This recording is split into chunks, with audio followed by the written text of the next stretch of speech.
বাইরে ভাই মনে প্রশান্তি লাগার মতো একটা ভিডিও পাইলাম অনেক দিন পরে। সেলুট ভাই, ফয়সাল ভাইরে সেলুট জানাই ভাই। আপনি যদি কাছে থাকতেন আপনারে ডাইরেক্ট পুরস্কার দিতাম ভাই। এই অবৈধ প্রোডাক্টারে নিয়ে এইরকম একটা ভিডিও ভাই অনেক দিন থেকে চাইতেছি ভাই, হপায় পাইলাম।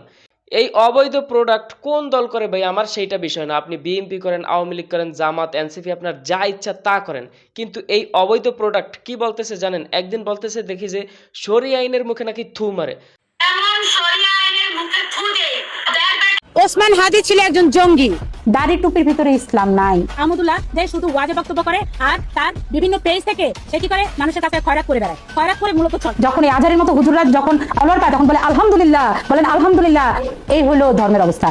আপনি যেই ধর্মের লোকই হন না কেন, মুসলিম হন নাইলে তুই হিন্দু হ, কিন্তু তোর শরিয়া আইন নিয়ে কথা বলার মতো ন্যূনতম যোগ্যতা নেই। তার জন্য তোরে নিয়ে আমি চাইছিলাম যে এইরকম একটা ভিডিও যাতে আমি পাই।